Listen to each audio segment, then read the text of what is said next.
Alrighty, good evening. This is Jared. This is the Resilient Living Podcast, joined by my friend Ryan.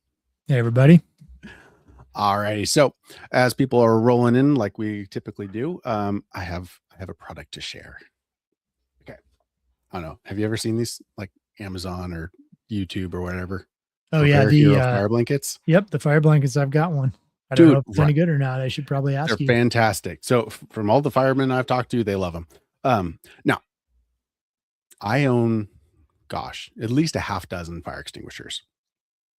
It's one of those things like you never know when you're going to need it. When you need it, you really need it. But there's some types of fires that don't do well with a fire extinguisher that tend to like push things out, like oils and things that can get spread. I love this thing because I can take my fire blanket, I can throw it over the top of I just grab the little pull things, rip it.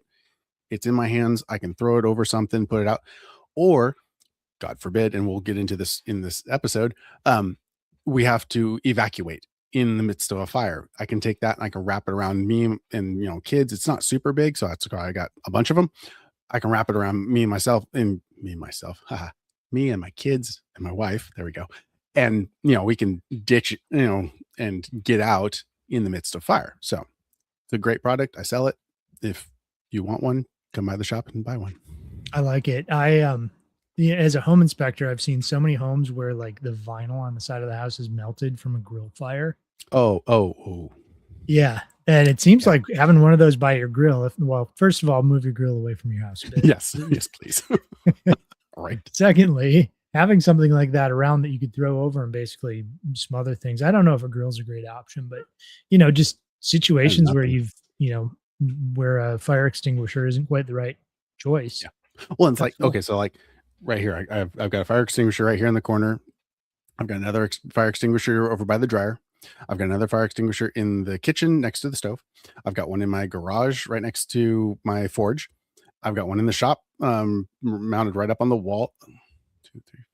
There's another one somewhere. Don't remember where. Anyway, there's another one. But yeah, it's wherever the issue most likely-ish will arise. Yeah.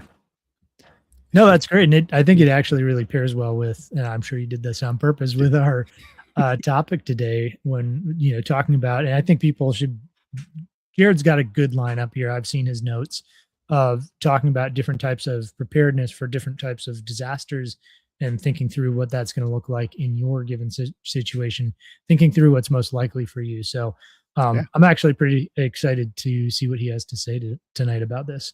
Sweet. Cool. Well, and part of this is, audience participation. So depending on where you're located, I would love it if y'all would chime in the comments with, your thoughts as far as how things might apply to you. So there we go. All right. So really what we're going to talk about, I kind of want to set the stage with potential disasters. So as we think about being prepared, it's prepared for what? What are we prepared for? And that was the whole thing with the name for this live stream. So we can kind of split up preparedness or what we're prepared for into two different categories. We have our natural disasters and we have our man-made or infrastructure disasters. So some of the natural disasters that I thought of would be like severe weather, like Ryan and you and I, we're Middle Tennessee. We're Tornado Alley. We just are.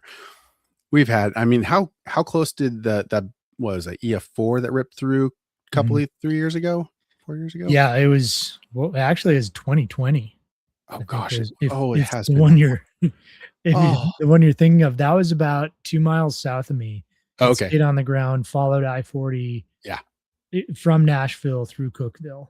Yeah. And it went it was not even a half mile north of my place in Cookeville.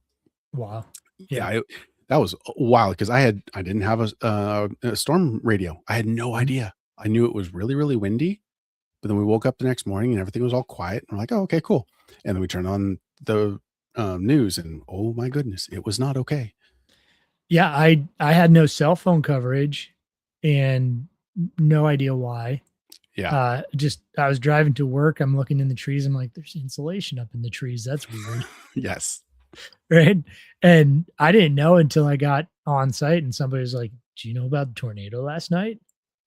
The what? No. Yeah, the what? So clearly I was very well prepared for that.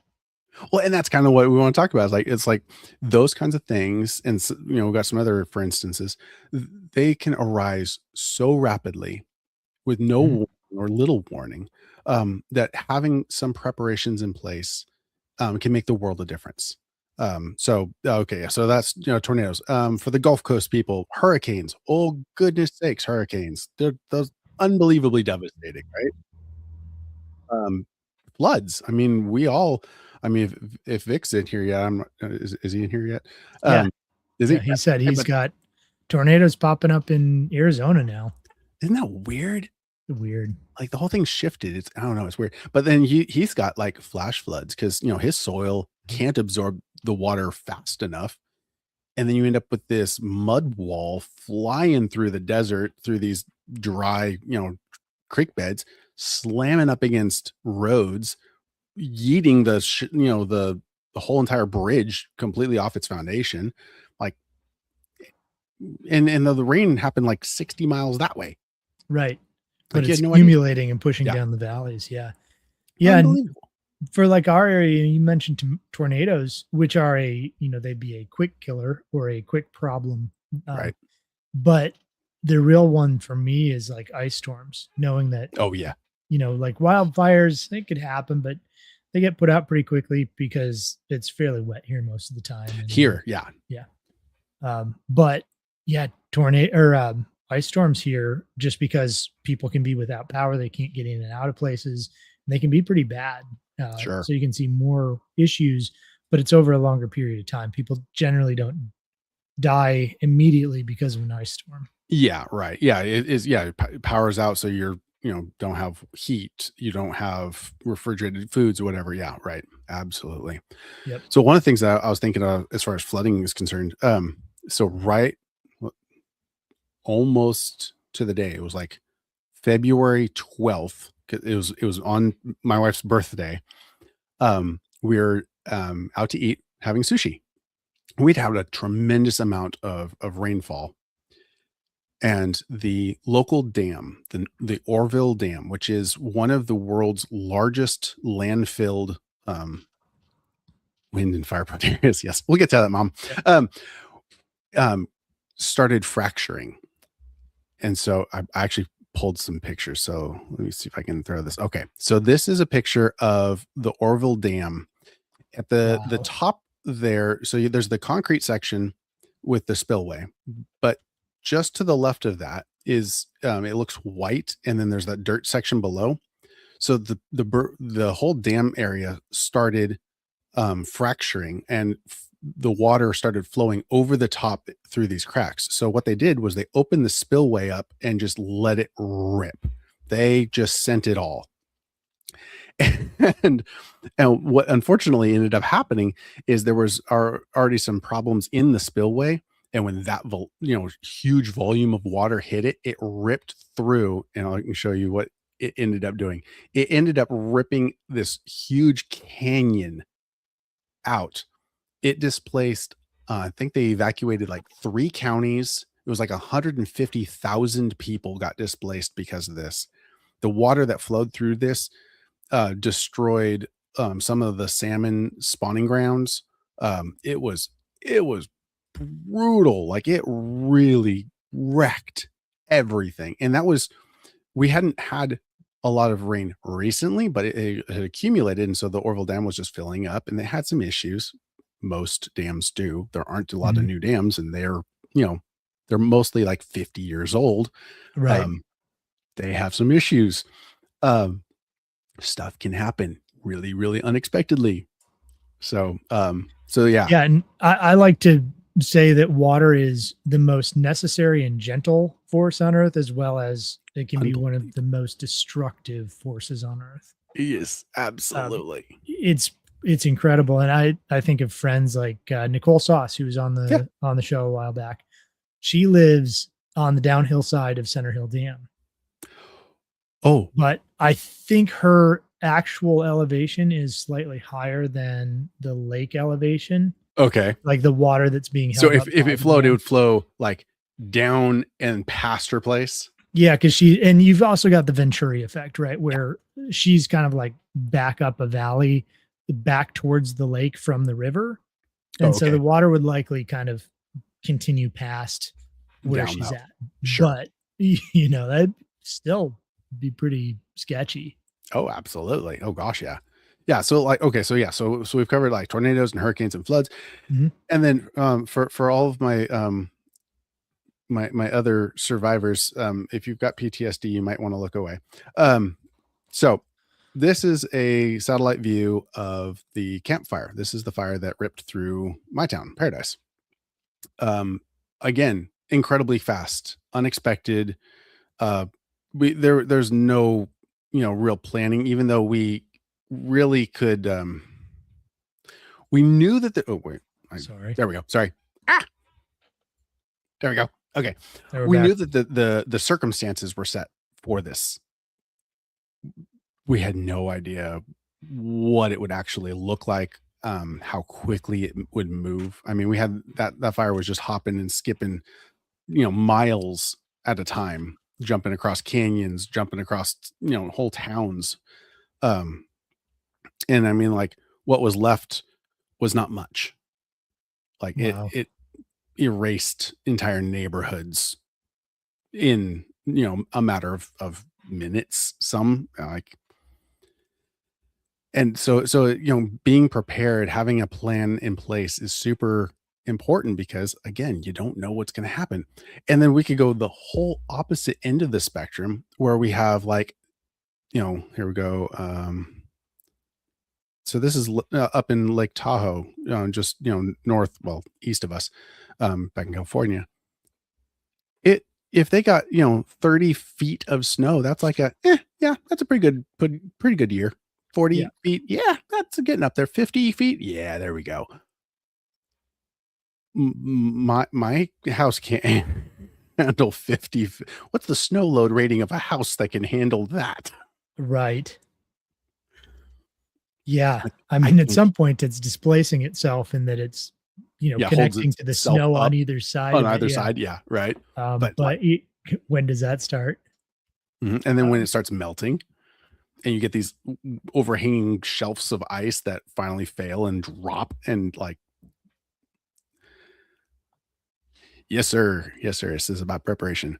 yep. Um, Another thing that can happen very unexpectedly, and um, part of this, I wanted to pick your brain because I know you know more about it than I do.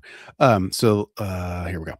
So this is the aftermath of the '89 earthquake that my wife actually was a kid, and she got to see this. She was here in the Bay Area of California and watched the all everything undulating and all of the roads fracturing and and this is West Coast. We're like, oh yeah, West Coast. That's where earthquakes happen.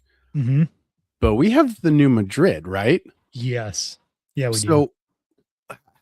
So tell me a little bit about the history of the New Madrid fault. Sure. I mean, I know some. I can't. Yeah, I'm no expert on it, right. but um, I think it was early 1800s, That's about what I was somewhere thinking. right in Yeah. there. The New Madrid fault line opened up. It actually created a new lake. Um, yeah. So it Is created it's like such right a on the Mississippi yeah. or right That's right. near? It's very near Memphis.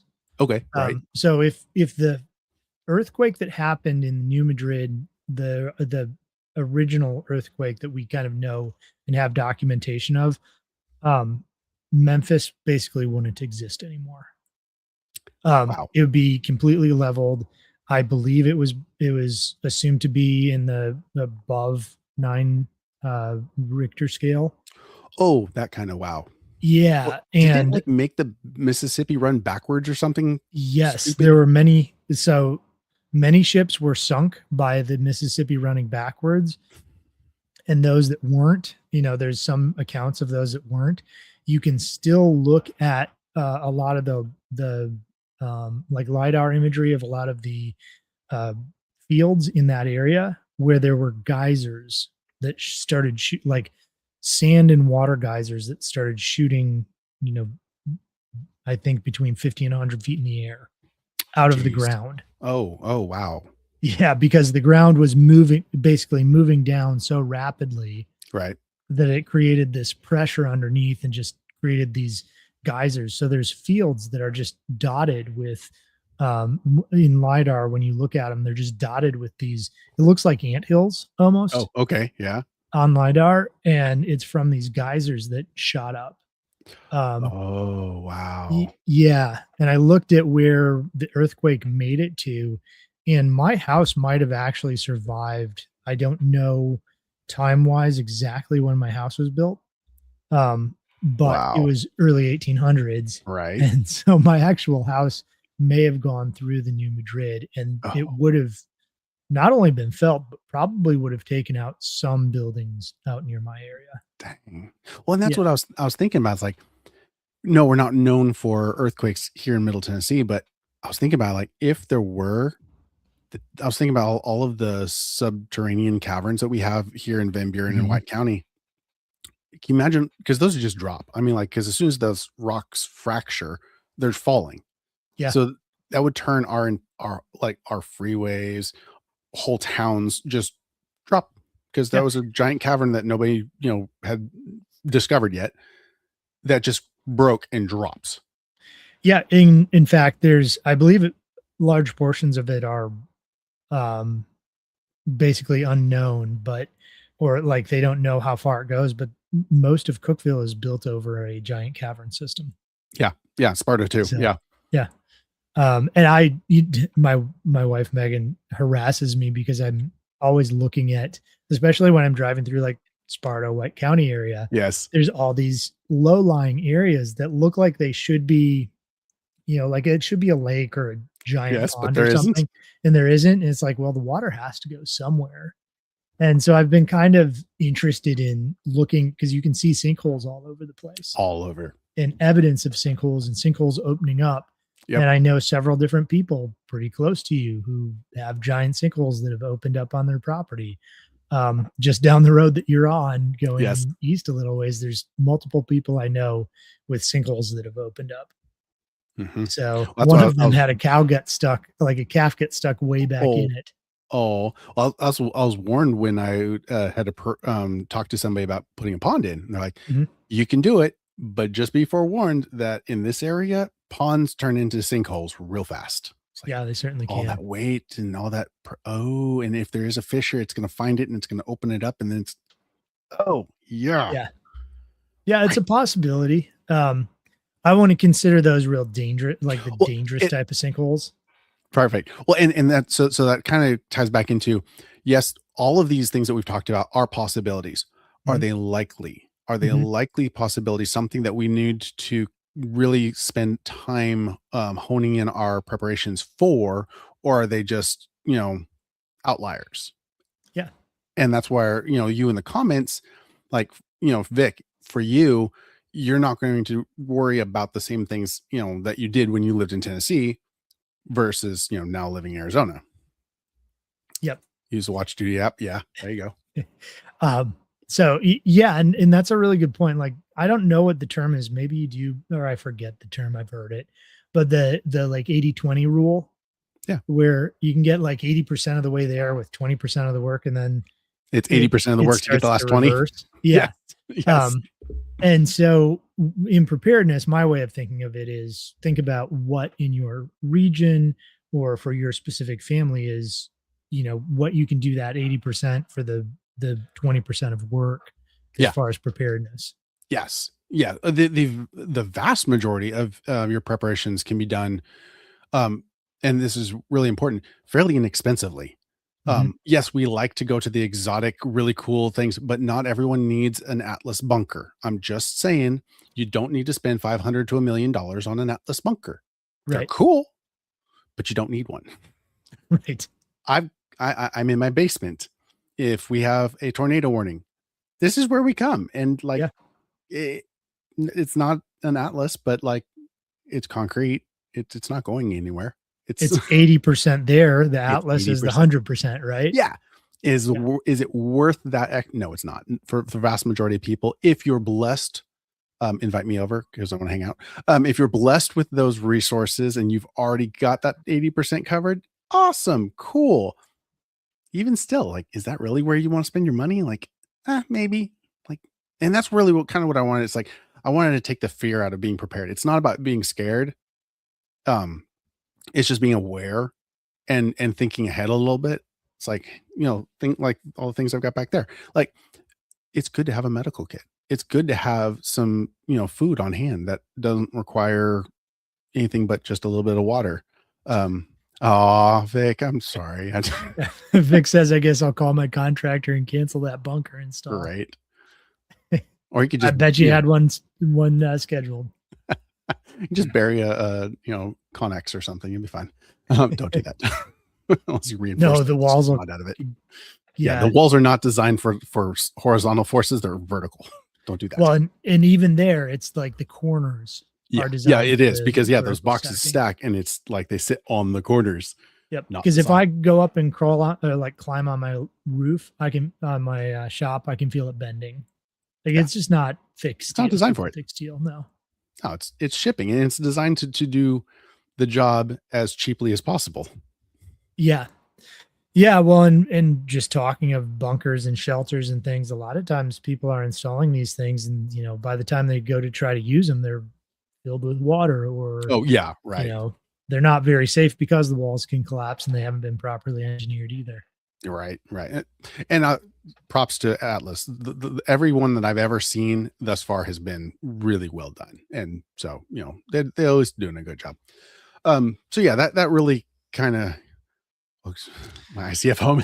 Yes, Scott. ICF homes are nice. Yes, They are solid.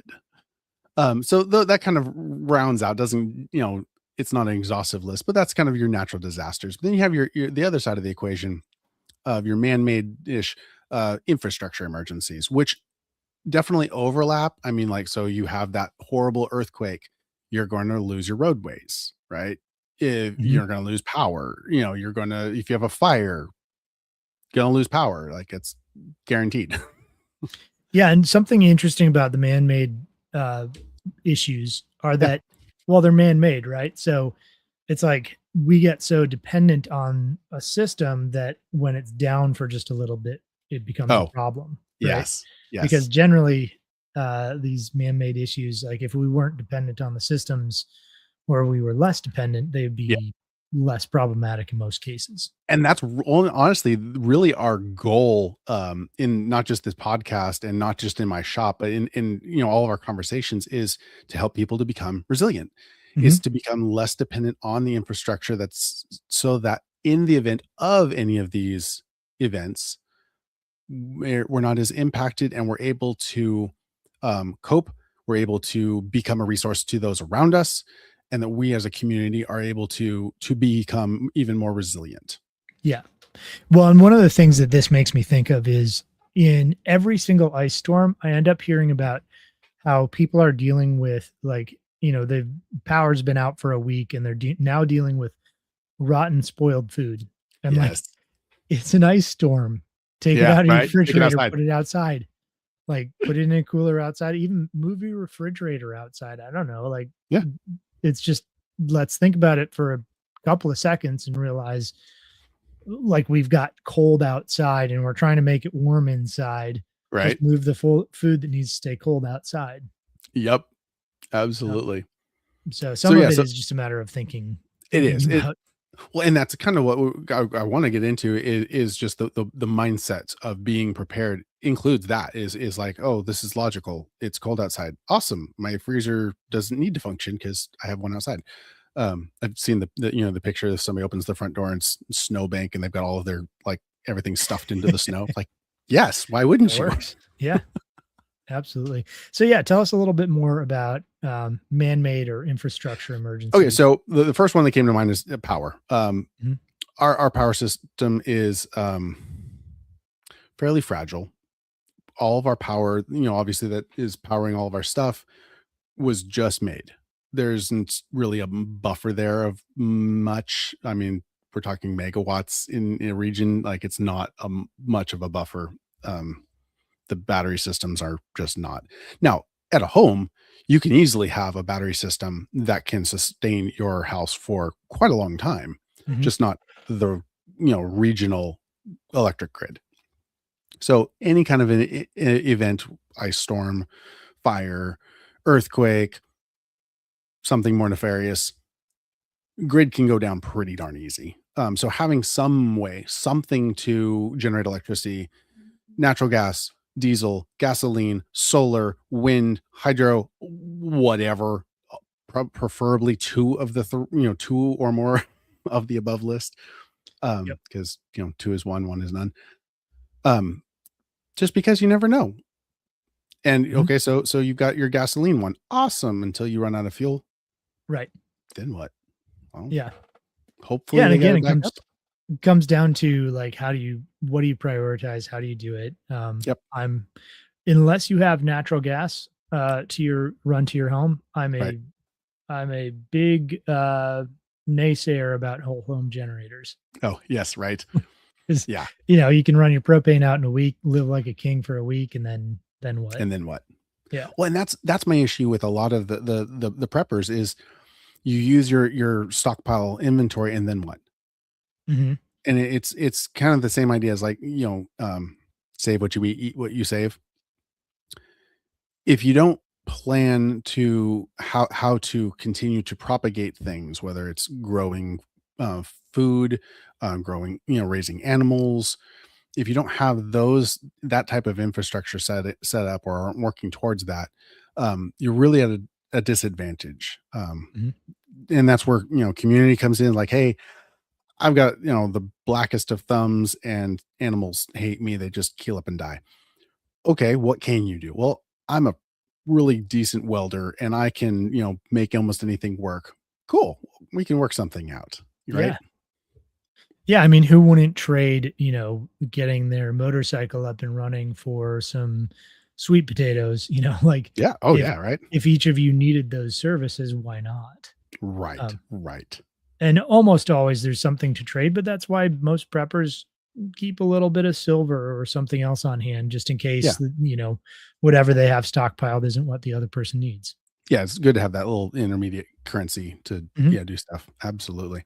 So grid failures, fuel shortages. I mean, I wasn't alive for the 70s, fuel shortages, but I could absolutely see that coming back around. Sure. I mean, yeah, it doesn't take much for, a pipeline to be damaged and no longer being able to supply a refinery, or a refinery becoming damaged and no longer being able to refine. It's again a fairly fragile infrastructure. Yeah, and having something like a monthly rotational 5-gallon gasoline system where you've got 5-gallon tanks, jerry cans maybe, but you use one every month and then you refill it and then you use the next one the next month.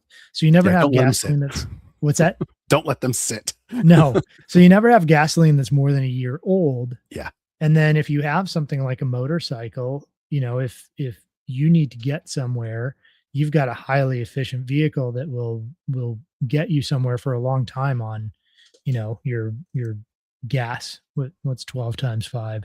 So you can go a long distance with that. Mhm. Yes, you absolutely could. Yeah, there were some areas, yeah, there were some fuel restrictions during COVID. Yeah, there were some areas that, like, yeah, no, you can only have X amount, and it's like, I'm sorry, what? Yeah, I didn't experience that, but Yeah, in some I'm some sure there were regions, regions. right? Water system failures. We don't even have to be in the middle of a disaster. Like our water system in Van Buren sucks. I mean, I would not drink that stuff. I was even Mm, thinking about it, it's like I take showers and like there's aerosolized vapor that I'm inhaling. Like that can't be good either. no. Ugh. No, I I need put a get a whole house. three-stage carbon filter on a whole house, and that Yeah, gets rid of most of the stuff that's gonna aerosolize, but I need that. yeah, it's inexpensive. If, people are interested, just reach out to me, I can help you get that figured out. Yeah, I was looking at a couple different vendors. The one from, was it Ice Spring, I think, looked Mhm. pretty decent for the for cost wise. Yeah, iSpring is a great one. I think Water Drop is another, and I think Yep, they're basically the same thing. I think so. I use Water Drop Yeah. for a couple of the items in the shop. Yeah. Mhm.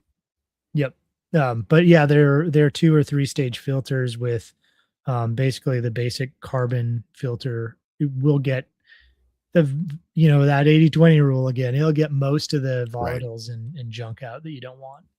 Yeah. Well, and that's so like something that I sell in the shop is the Procter and Gamble little pouches. It's multi-stage, so it's a flocculant, so it'll grab onto anything that's in suspension in the water. It'll drop it out.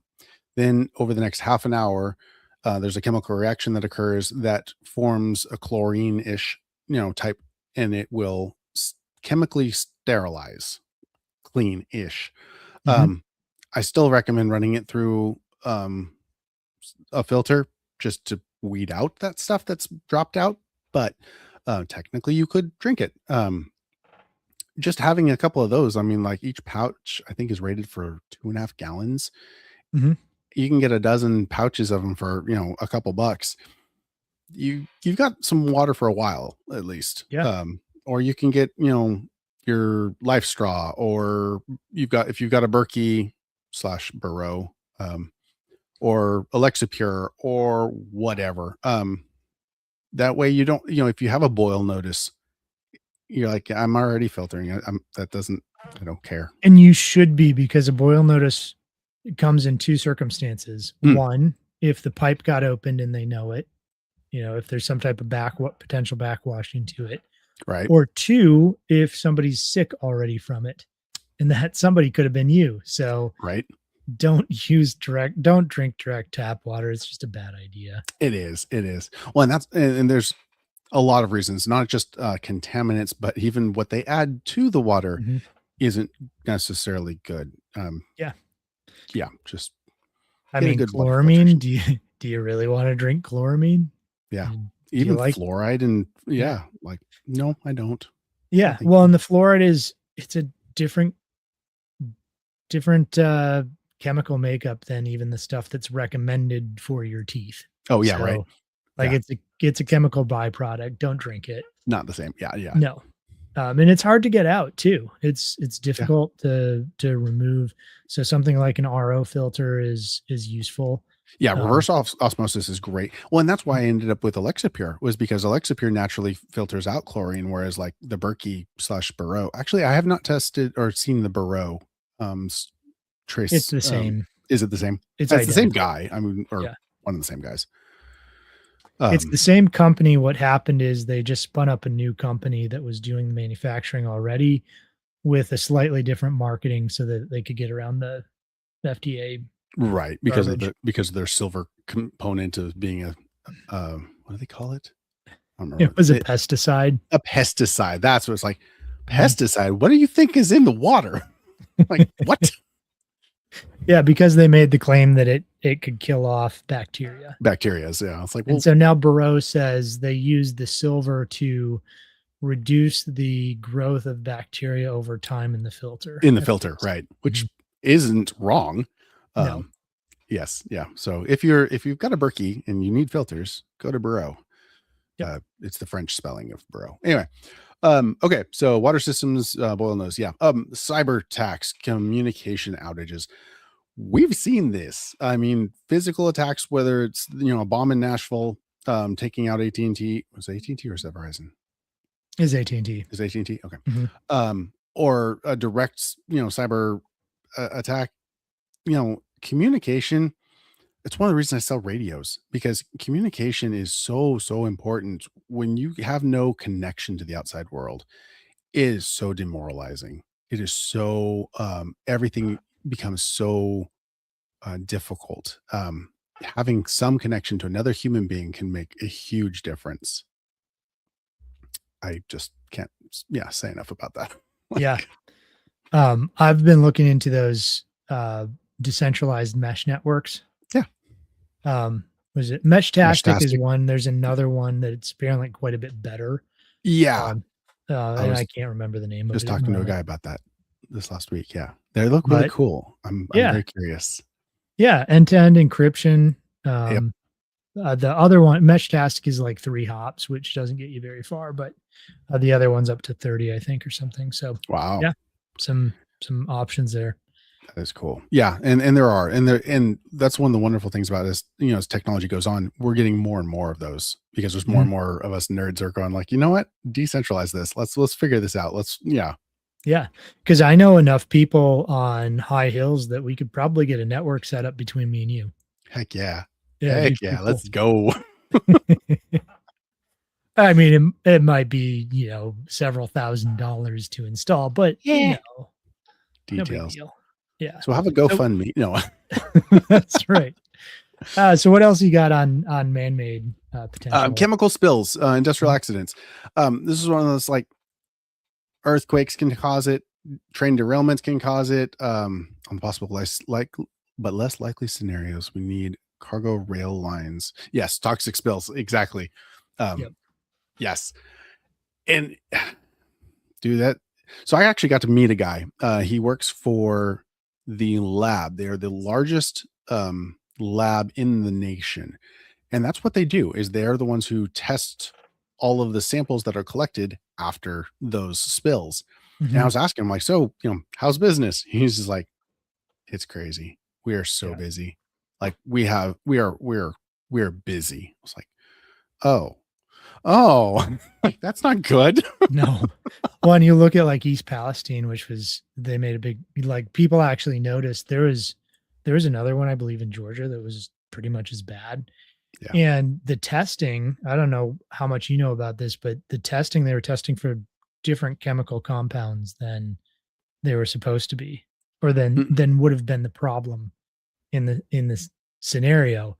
And Oh, so they're like, "Oh yeah, they're at okay levels, kind of." And the compounds that you wanna know about or that you should know about, they're not testing for.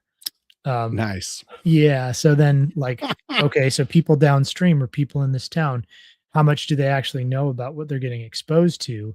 And so Right. if you're in this situation, do you know that that's what they're doing? Do you know that that's a consistent thing, is that these railroads don't test for the proper chemicals? Oh, right. Mhm. So, Mhm. yeah.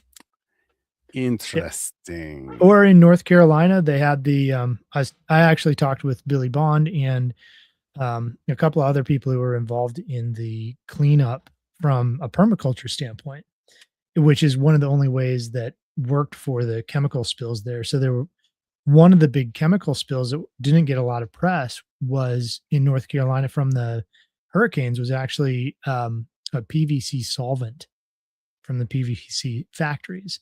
Ooh. Now, the reason that becomes such a huge issue is that it eats through all the PPE. Oh, no. Yeah, so if you put on Oh, a suit or rubber right. boots, so these I'm people were protected. walking, No, you're yeah, not. people are walking around um, trying to get through the mud because the mud's several feet deep, Oh, and it no. starts eating through their boots and burning their Oh, skin. oh. Yeah, So, that's not good. yeah, um, it's just something to consider, like, what's surrounding you, what's Yeah. upstream from you. Yes, right. And that is a good thing to know is just like where are all of the processing plants that are nearby? Where, like do you have a heavy mineral, somebody who deals with like nasty stuff, or maybe it used to be what were we talking about? Was it 2 weeks ago when we were talking about Yeah, with Anthony about Anthony? Monsanto. Monsanto, those lakes. I went and looked it Yeah, up after it.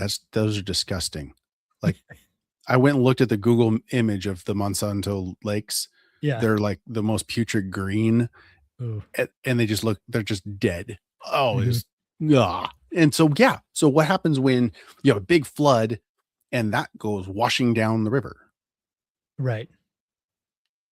Yeah, Yeah, because yeah, I mean, that's an absolute possibility. It could push those up over the banks, and it goes washing down the river, and now, it's a couple months later, and you're eating a fish from that, and you have no idea that there's PFAOs or whatever in that fish. right. Now you're ingesting them, or you Yep. don't know how that worked its way up the food chain either. Mhm. Mhm. So, yeah, and knowing, prevailing winds Yes. in your area is really important too for just kind of planning for these events. If a forest fire is going to come, what's the most likely? And I think was it the Paradise Fire that or the campfire that went a different direction than normal? It was weird. Yeah, Yeah. winds don't ever come that way. That was wrong. It was all sorts of wrong. Yeah. I remember That walking was out of the true in hospital Lahaina too, but that's a different and having the wind in my story. face, and it was hot, and there was ash in it. I was like, "Hey, Meg, get the kids and the dogs and get out." Yeah. Wow. That's scary. It sucked. Um, Chemical spills, transportation disruptions, supply chains, and then actually, my mom just commented. Where was it? There it is. Okay, and totally forgotten. I don't know why.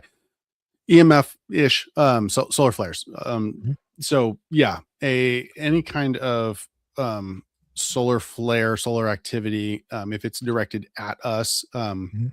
A can CMR. rip. Yeah, yeah, coronal mass ejection. Yeah, can absolutely rip through our magnetosphere and disrupt high level communications easily, and even low level infrastructure. Mhm. You can induce current flow in power lines because they basically act as a giant antenna. And what will typically happen is you're going to pop shunts. You're going to pop the shunts that are along the power lines, and they're going to blow out. They're designed to do that. That's fine. That's fairly easily replaced. When you have problems is when it starts blowing capacitors at the main at distribution stations. Mhm.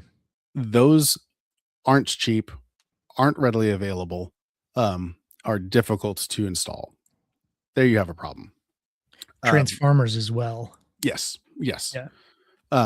You the likelihood. So I've been doing some research into like the silent bags and all the things for they're very good at specific frequencies at specific attenuation.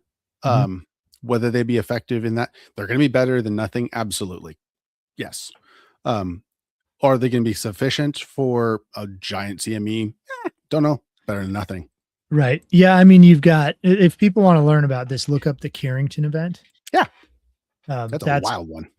it's a wild one. So that was when, telegraphs were basically all that there was for Yep. distance communications, and there were all kinds of crazy, induction Oh events yeah, and things. poles bursting into flames, and yeah, People getting thrown off the telegraph yeah, machines. things Yeah. popping, and yeah, it was it was wild. Yeah, and so if something as big as the Carrington event were to happen now, I think we probably have a lower magnetosphere as well. So Mhm. we'd have an even bigger issue along with everything basically running on electrical and all of our Yes. communicate like everything's based on communication too. So our grid, not only are we going to have the physical infrastructure of the grid knocked out, but the communication infrastructure that keeps the grid running will be knocked out as well. Yeah, because the grid has to be completely synchronized, Mhm. and just the ability to synchronize everything would be lost. And so now all of your power plants can't synchronize with each other in order to maintain phase, and yeah, it goes downhill Yep. quickly. Yeah. Yeah, I think our magnetosphere is 10% lower than it was than the Carrington effect or something like that. Yeah. Oh, Hey, Mike. Michael, I love this question. Um, okay, so Jared, tell me if you think I'm blowing hot air on this one. But my thought Okay. is, if you're in an area that's unlikely to be directly targeted by an EMF, so an EMF being a man-made event, Yes. as opposed to a CMR or a coronal mass ejection being a broader solar event. Mhm. So an EMF or electromagnetic It's what's that electromagnetic, yeah, force, force? but yeah. Um, that would be like, let's say the big boogeyman Russia setting off a nuke Yeah. 300 miles into space. Yeah. Um, usually that's going to be directed over a certain landmass. Um, where we're at may be affected, but probably not as much as just that it would shut down the grid. Yes. So EMP, there we go. Thank you, Rocket Pines. Being a yeah, uh, electromagnetic pulse. So, Mhm. anyways, I think that a lot of the basic solar systems that people would set up could be somewhat insulated depending on where you're at. Mhm. And Definitely. your grid would go down for sure because there'd be the other parts of the grid would be being affected. But yes, one could weather it potentially, and if you did a little bit of extra work to make sure your grounding was proper and things like that, I think there's a good chance that it would Yeah. survive. So if you have a grid tied system where it's grid synced, that's obviously going to not work because you don't have a Mhm. grid to sync to. If you proper grounding and having inline breakers, fuses, something to be able to prevent the more delicate um, devices from being damaged, because Mhm. that they're not actually going to get much of an induced current flow. Not likely. Your larger cables that are going from your panels are more likely to take the brunt.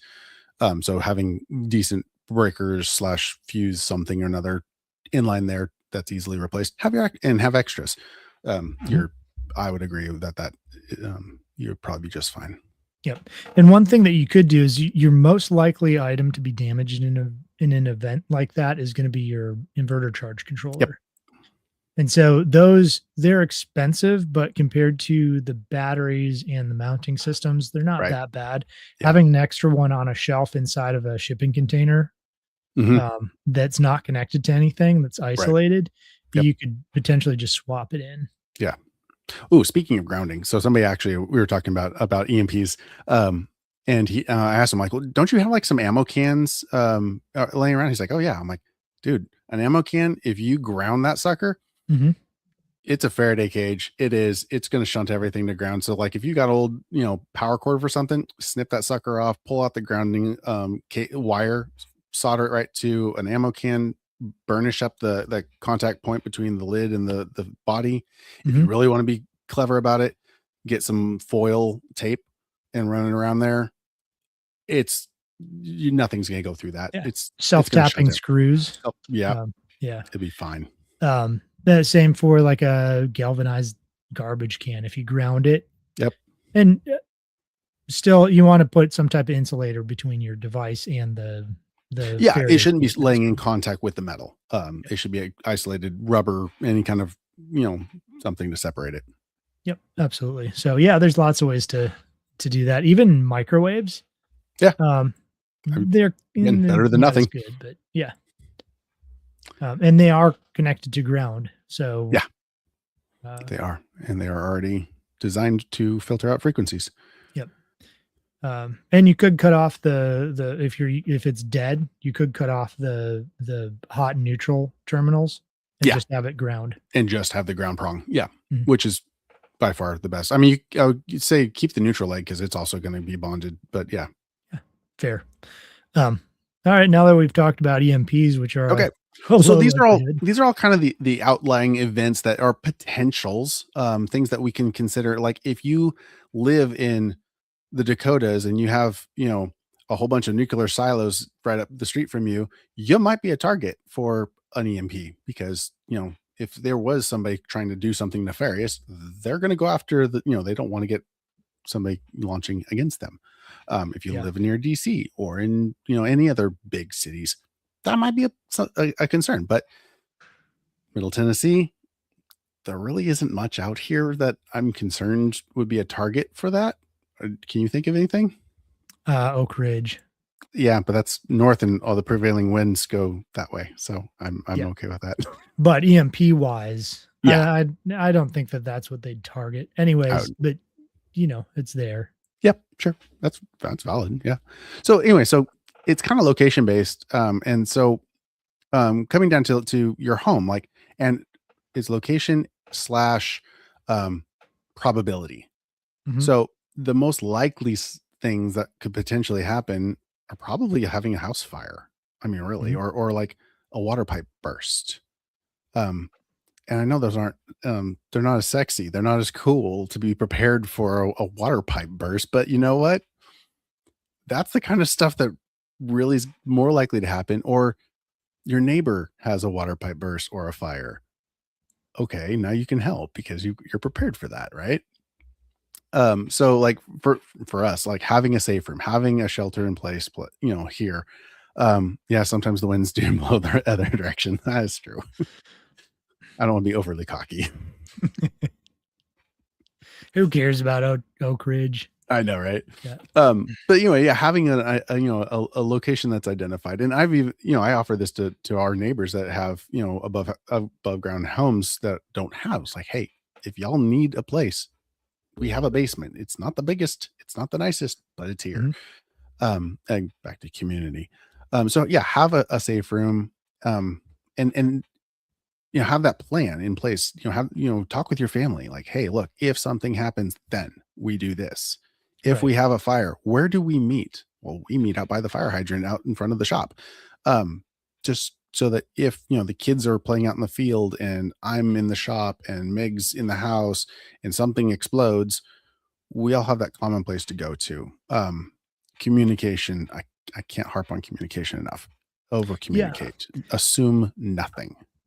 Yeah, assume nothing and have multiple channels like you've talked about. Have have some walkie-talkies where, maybe you and your neighbors have them plugged in all the time, or you've got Yeah. a weather channel on, so it'll alert you when it goes off. And if your neighbors call and they're like, "Hey, there's a tornado coming," and you didn't Like, get the alert oh, somehow, now you know, right?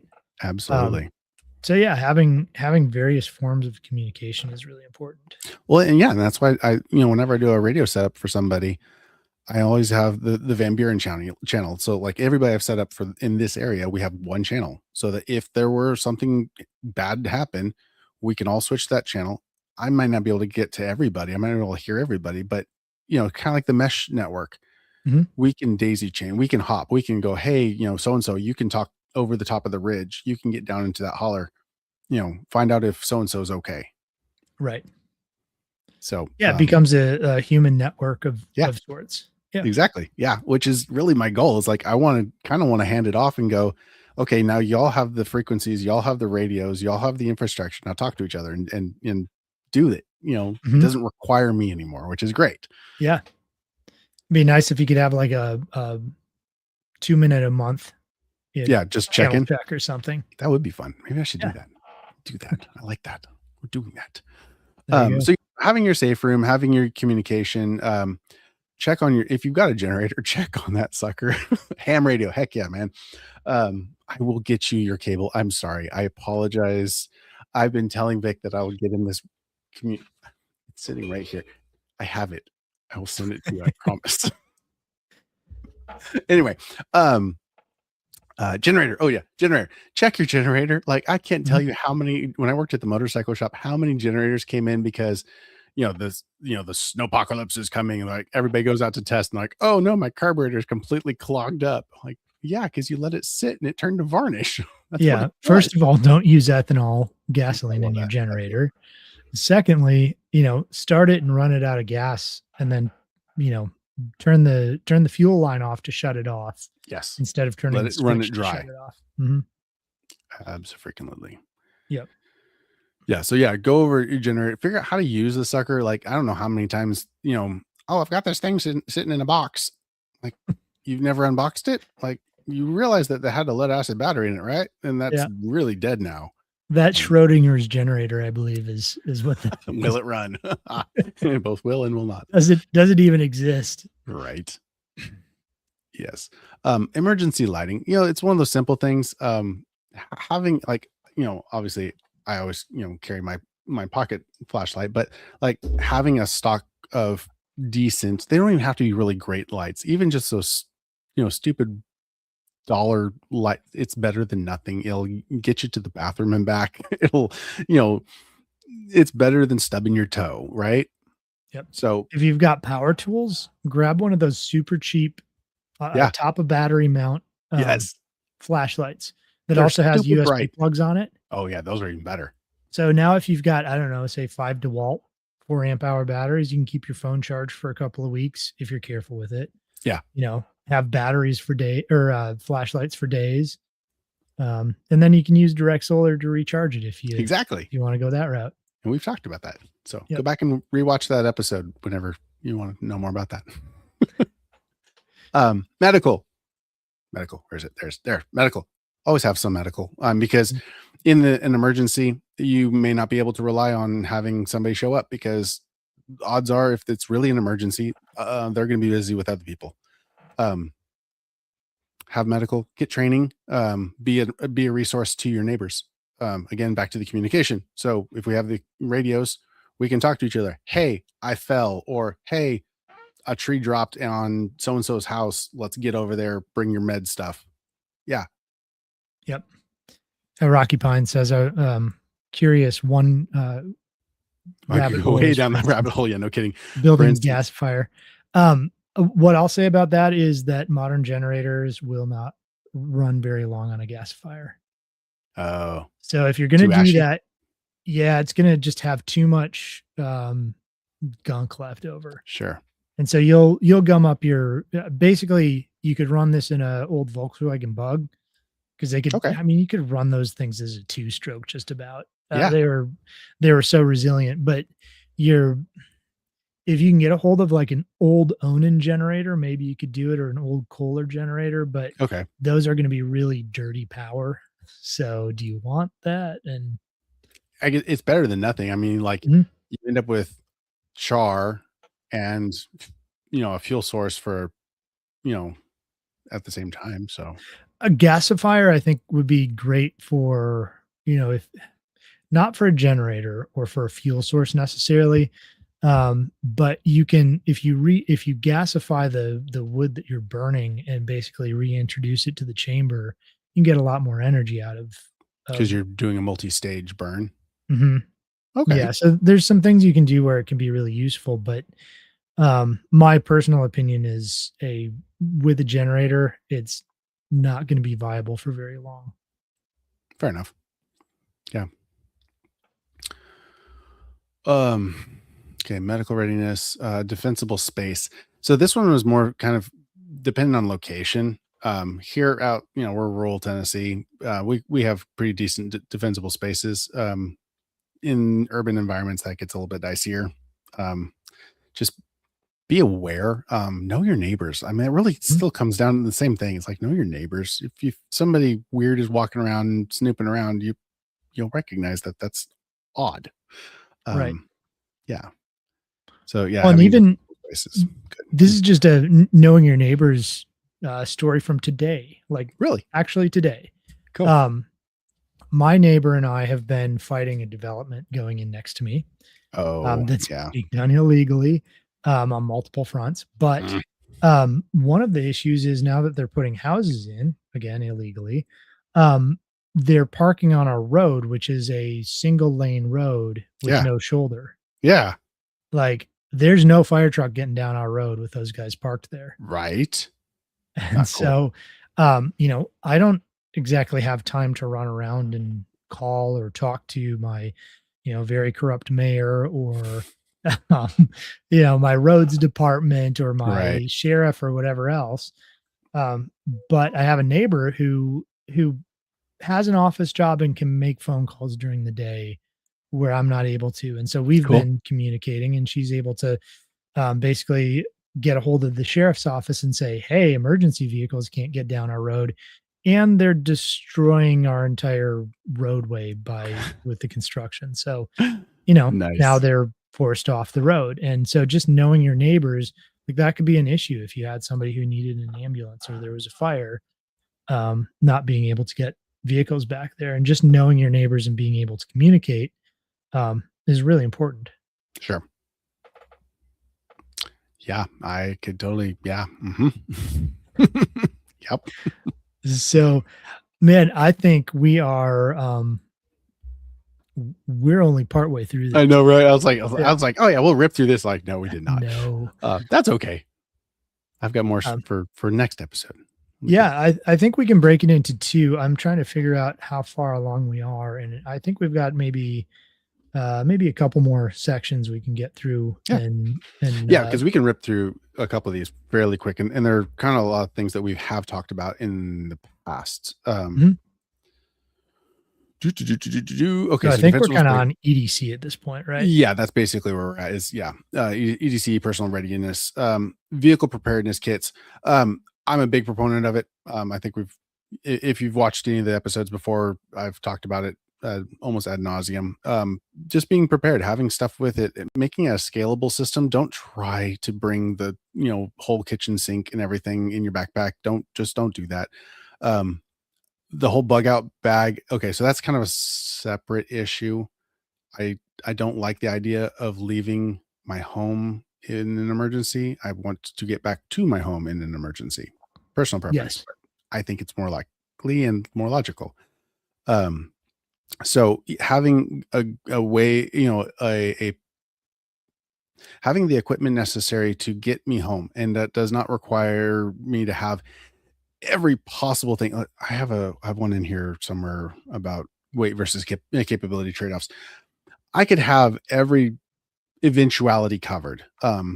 But I'm going to be incredibly ineffective in being able to travel. I'm not going to be able to go in rough terrain. It's going to be rough. It's going to be hard on my body. It's going to take me longer. I'm going to burn more calories. I'm going to burn more water. But then again, on the other side of the equation, like I could go super minimalist and like go with, a hook and some fishing string and that's it. Yeah, that would work, but like that would be fairly miserable. So there's a middle ground there. Yeah, have a knife and a few other things at Yeah, very and least, and right? come by the shop and I can help you build a decent bag. Yeah. Um, and yeah, redundancy and layering is really important for just everyday carry. Like don't just rely on a singular item of clothes to be warm. Because something could happen where you might need to shed that and now you're really cold. Or you start sweating and now you're sweating and that makes everything worse. And don't forget cotton kills. Don't yeah, don't rely on cotton, wool or something else. Um, darn tough socks. I want to become a darn tough dealer so bad, but they require me to spend a lot of money every year. Okay. Types of preparedness: medical health preparedness, first aid, trauma care. 580 tactical. There we go. It's like brain fart. If you're in the Middle Tennessee area and you want a good trauma class, 580 Tactical does a fantastic one. He gives you an IFAC, an individual first aid kit, and teaches you how to use it. And you spend the whole day learning how to use your IFAC. Scenario based, like let's extract somebody from the car and drag them over, and let's apply a tourniquet and a chest seal and the whole kit, right? And he feeds you too. So if you want a Nice. good trauma course, hit up 580tactical.com. Hit him up on Instagram, whatever. He does his classes quarterly, I want to say. Something like that. Well, I think he's and training is such an important point. It's something I lack on the medical side. Just because, I've done CPR, but it's been like 15 years. So sure. do I remember it well enough to, is somebody telling me how to sing Staying Alive while I while That's I it. do chest compressions really that helpful?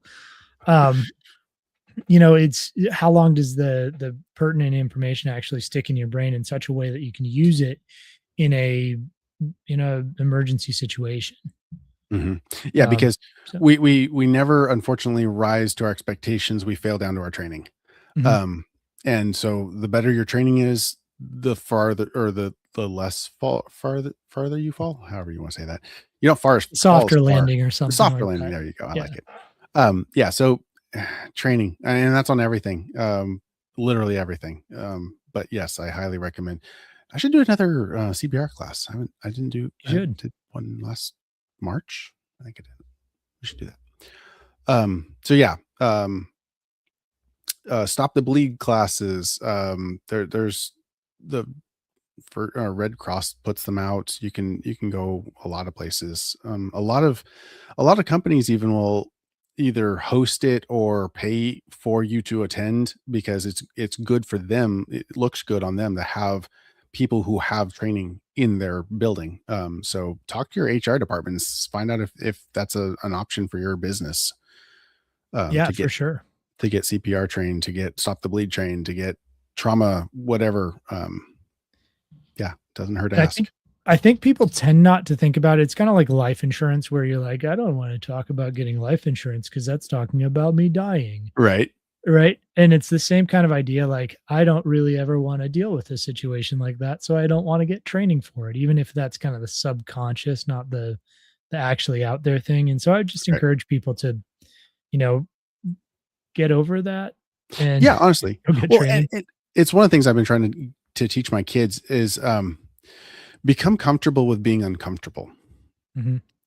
It's really easy to allow that discomfort to stop us from doing things, whether and that could be anything, like even us being on video. I hate being in front of a camera. I hate it so much. But it's one of those things like, you know what? I think that I have something to say. And I want to be able to say it. So it's like I'm uncomfortable, but I'm gonna do it anyway. Yeah. I had to harass you for quite a while to do You the did. podcast, And which is fine. But yeah, you're right. I don't particularly like it. I don't really like making the videos I do for the most part either.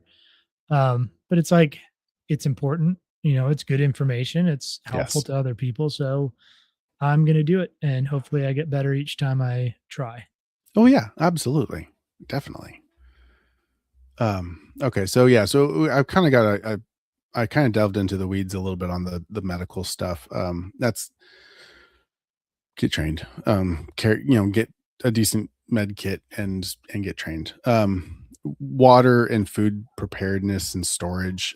Again, like there's a lot of off the shelf products like ReadyWise. That's a good calorically dense per dollar for shelf stability. So I kind of created an equation. I'm so a nerd. I made this spreadsheet and I evaluated all of the different manufacturers based on shelf life, caloric density, and how much they cost. So how much it costs per calorie over time with the density. Anyway, and I ended up with ReadyWise as Yeah. my go-to. Nice. But there's a lot of options there. I mean, even MREs, they're better than nothing. Mhm. And it's good to have something on hand so that if there was another snowstorm and you just didn't want to go out and you're like, Yeah. oh crap, I need something and I don't have power, so I can't like cook something. Hey, I have an MRE. It heats itself. Awesome. I still get to have a warm meal. Yeah. Okay, cool. Or I'm Also stuck have in a my camp car. stove on hand. Huh? Said also have a camp stove on hand. Well, yes, there's that. Yeah, but have a Yeah. carbon monoxide detector too. Um, Right. um, but like, yeah, I've been stuck in a car and like, shoot, I'm stuck in a snowbank. Well, I know somebody's coming, but I'm hungry now and I would like something warm in my stomach. Hey, look, I have an MRE. That's a really cool thing. Yeah. ReadyWise also has a self-heating one if you want that too. I've got this. Um, Nice. yeah. Water's really important. And having good clean water is really, really important. It really sucks to drink bad water. That I don't wish that on anyone. It is miserable. I thought it was good water. It was not good water. It was not a pleasant night. I'll just say that. Um, have a good filter. Procter and Gamble's got their little packets that works. Membrane Solutions has a decent Life Straw-esque filter. Sawyer is phenomenal. Platypus is great, expensive, but great. Grail is good, expensive. There's a lot of options out there. Get a good filter, keep it on hand, keep it in your get home bag, keep it in your vehicle. Yeah. Yeah, I mean, you can actually live longer than we're told you can without water, but it gets pretty miserable pretty Gets real fast. yeah. And Muscles people who don't aren't like used to to doing that, work yeah. when they're Well, not wet.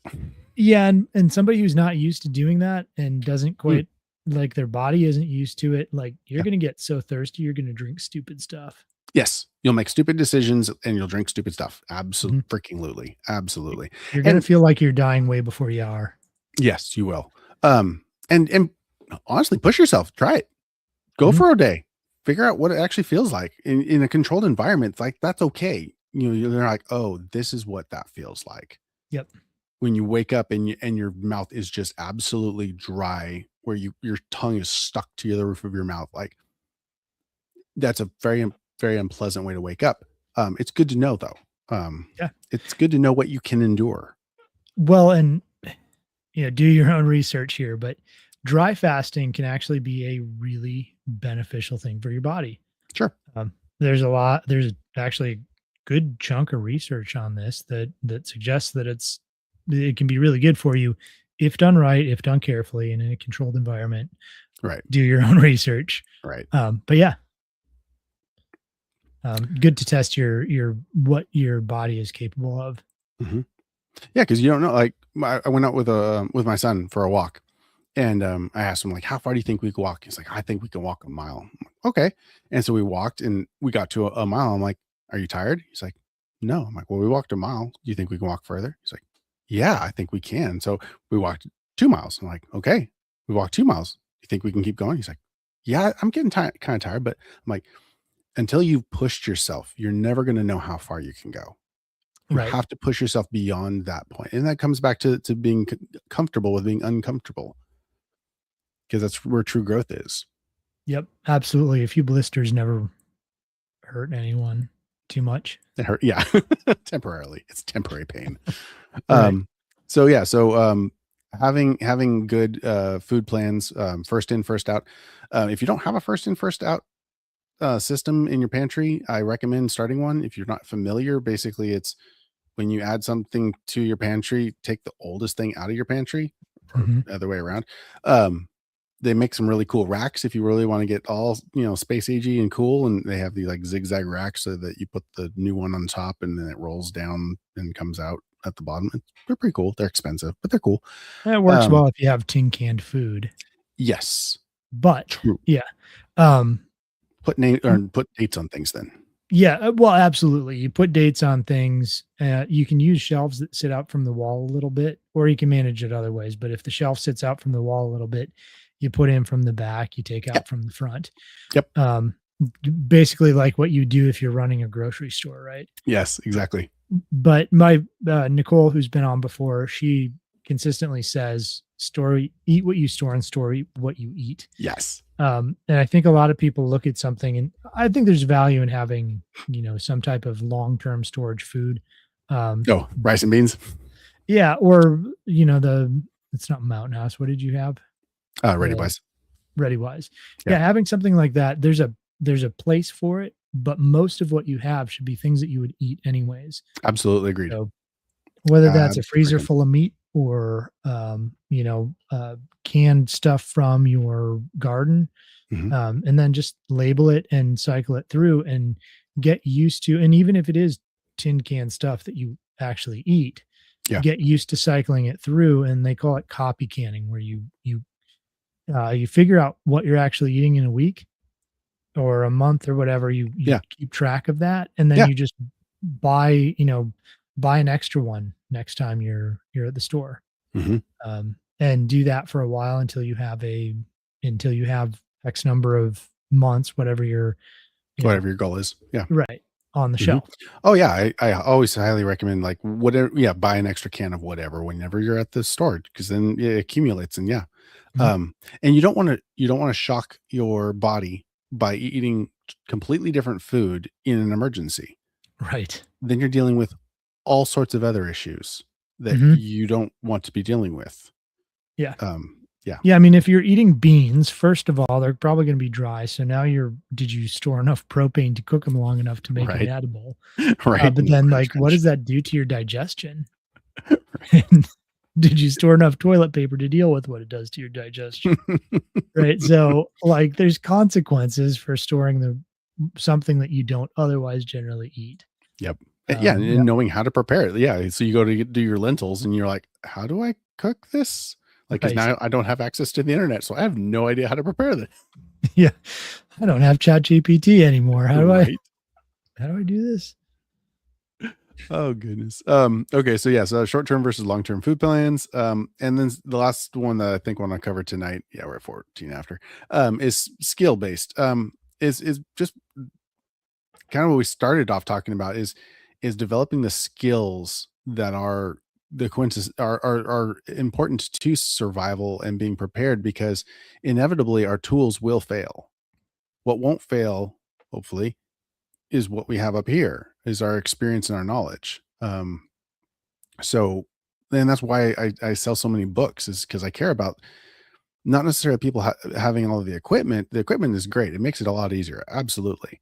Um, but if they don't have the knowledge and they haven't developed the experience, they're not going to appreciate the equipment anyway, or even know how to use it. So get the books, get the knowledge, go out and get the experience. That'll give you a better informed opinion about the equipment. You'll understand, like, oh, this is actually worth spending the extra money on, or that's not actually worth the extra. That's just a name. Mhm. It really helps a lot. Yeah, absolutely. And I've told this story before, but I helped a lady clean out from a Y2K Yes. prepping that was done out of fear, Right. and she had an exorbitant number of oil lamps. Oh, the Aladdin oil lamps. Yeah, the Aladdin Yes. oil lamps, and, like, Yes.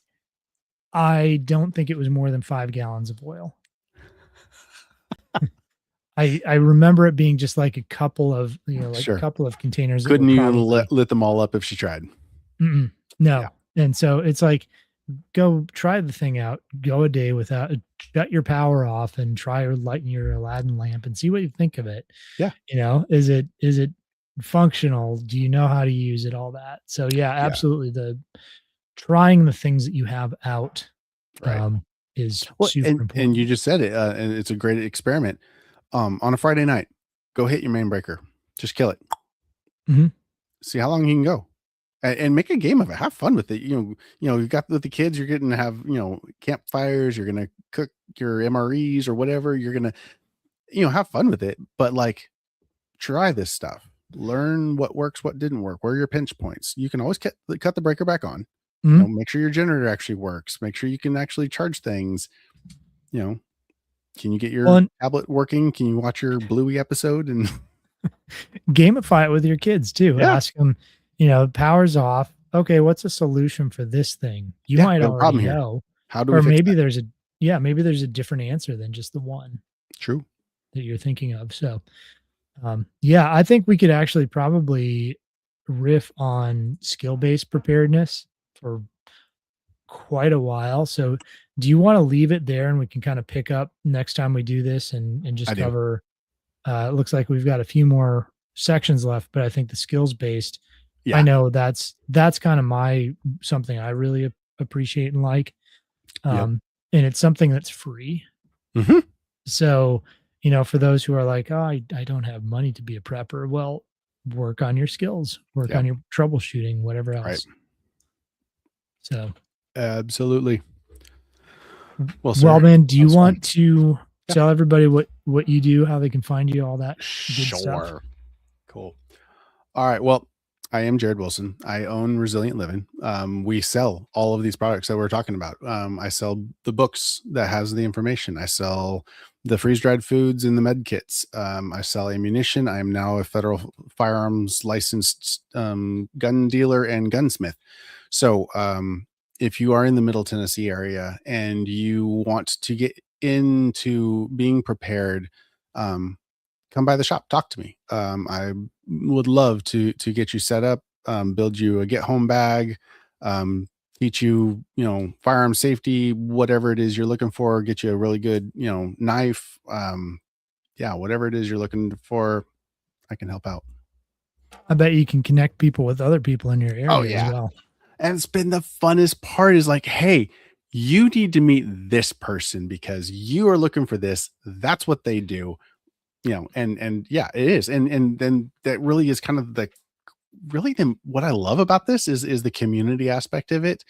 And the radios is just kind of a good analogy for all of that. But like, it's really fun to be able to get in front of people and make these connections and introduce neighbors to neighbors who never got to meet each other. And I've got to meet my neighbors because I have the shop, and they come by and they're like, "Hey, I'm your neighbor." What's really funny is because I'm new to the area. How many people have come by the shop and said, "Oh, I learned to ride a bicycle in your front yard." That's cool. Because my house used to be the postmaster's house from Spencer, Oh, and interesting. a whole bunch of people, I guess, hung out around here or were related that lived in the. Apparently, everyone learned to ride their bicycle in my front yard. So anyway, That's a good front yard for it. It's about the right slope. it So is. yeah, I like that. Very cool. Well, my name is Ryan Steva. I am, I guess, the homestead consultant. It's a little on the nose, but the website was available, so I went with it. Um, you can find my stuff in normal places that you would on the socials, YouTube or TikTok, or I don't encourage people on TikTok, but wherever. I don't think I have a Facebook account for my the I homestead. know. I side. try to tag you every time. I was like, oh yeah, that's right. Yeah. He doesn't. I have to go find Ryan. No, I've got an Instagram, but I don't do much Oh. with it because Instagram is crap too. They all are crap, They all honestly, are. but go to the homesteadconsultant.com. Don't give those other people your That's right. eyeballs. They're, Anyways, if people want help with their homestead, setting up systems or figuring out how to get started, that's what I do. Is I help people, avoid big mistakes and set up systems that tie together and are resilient. mhm. So make sure you like, follow, share, do all the things, break those YouTube and Facebook algorithms. Because they Smash the suck. things. Smash the things, do the stuff. We'll be back next week, 7:00 Tuesday night. Be here or be square or something like that. Something like that. See All y'all right. later. See ya.